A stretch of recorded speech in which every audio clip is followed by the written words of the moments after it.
당신의 마음의 안부를 묻습니다. 마음주치 노래하는 의사 김창기입니다. 이번 주 마음주치는 윤홍균 선생님과 함께하고 있습니다. 안녕하세요. 안녕하세요. 윤홍균입니다. 예, 언제부턴가 이 자존감이라는 낱말이 누군가를 평가하는 하나의 척도 표현이 돼버린 것 같아요. 그런데 이거는 자칫 잘못하면은 어떤 선입견 같은 것이 될 수 있잖아요. 네, 자존감뿐만 아니라 심리학이 유행하면서 걱정되는 게 그런 겁니다. 이 심리학 공부를 통해서 내가 이랬구나, 내가 이런 점을 보완해야겠다라고 생각하는 건 성숙한 태도지요. 그렇죠. 그런데 이 심리학을 근거로 해서 함부로 남을 판단하거나 남의 마음과 행동을 직면시키는 것은 매우 위험한 일입니다. 그렇죠. 자존감이 낮은 사람을 대하는 가족이나 친구, 연인의 태도에 대해서 한번 같이 생각해보고 또 배워봤으면 합니다. 자, 그럼 먼저 가족부터. 내 아이가 자존감이 낮은 아이예요. 그럼 부모는 어떤 것부터 시작하고 어떻게 아이에게 접근을 해야 될까요? 일단 내가 낳고 키우고 있는 내 자녀가 자존감이 낮으면 부모님들은 소위 말하는 멘붕 상태가 돼버립니다. 감정이 크게 흔들리죠. 내 잘못 같아서 끝없는 자책을 하게 되거나 나는 분명히 잘 키웠는데 왜 자기 자신한테 만족하지 못하냐며 억울해하거나 이 남 탓을 하게 될 가능성도 큽니다. 그래서 아무 준비 없이 자녀의 낮은 자존감을 만나게 되면 괜히 엉뚱한 말들이 나오고요. 엉키면서 자녀와 갈등만 더 커지는 경우를 많이 봅니다.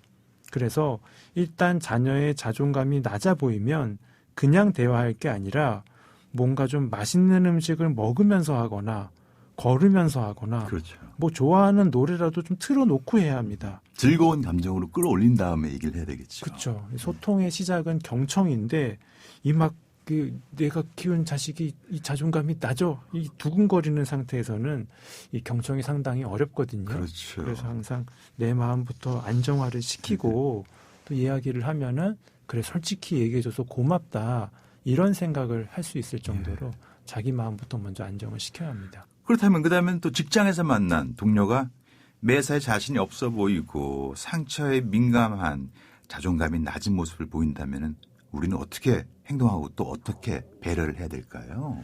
네, 자존감이 낮은 사람이 직장 동료거나 사회에서 잠깐 만난 지인이라면 자식과의 관계와는 좀 다른 스탠드를 잡아야 됩니다. 네.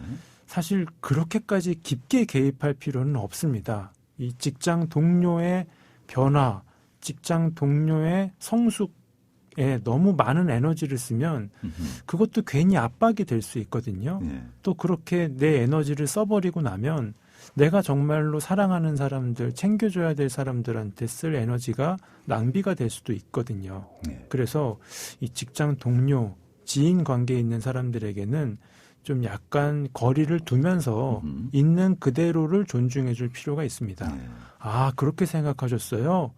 내가 보기에는 잘하시는 것 같던데. 예. 에이, 지금도 충분히 잘하고 있어요. 자, 화이팅. 자, 커피 한잔 하세요. 예. 정도로 격려만 해줘도 힘을 얻을 수 있을 것 같습니다. 자, 연인 사이에서도 지혜가 필요할 것 같아요. 어쨌든 연인 사이에서는 가장 중요한 게 사랑입니다. 네. 그래서 이 사랑을 제대로 주는 게 제일 중요한데 이 사랑은 방향이 또 중요합니다. 나한테 문제가 있을 때는 그것을 빨리 인정하고 열심히 고치려고 노력하는 게 상대방에 대한 사랑이 되지만 상대방에게 문제가 있을 때는 있는 그대로를 존중해 주는 게 사랑입니다. 그러니까 내 자존감 낮은 문제는 열심히 고치려고 노력해야 되겠지만 사랑하는 사람의 자존감이 낮다면 그거를 또 바꾸려고 하면 뒤엉켜버리는 거죠. 그래서 이 자존감 낮은 것 자체도 사랑할 준비를 해야 됩니다. 사실 자존감이 낮으면 그만큼 겸손할 수가 있고요. 또 자기 반성과 성찰을 하기에는 상당히 유리해지거든요. 그래서 나의 성숙, 나의 변화는 중요하지만 사랑하는 사람이 어떤 특징을 갖고 있다. 자존감이 낮은 거라고 하더라도 있는 그대로의 그 사람을 사랑할 준비를 하는 게 훨씬 더 현명한 선택인 것 같습니다. 그렇죠. 있는 그대로 사랑해주는. 윤홍균 선생님, 오늘 처방전 감사합니다. 마음주치의는 오스카와 대한정신건강재단과 함께합니다. 저는 내일 다시 당신의 마음의 안부를 물으러 돌아오겠습니다.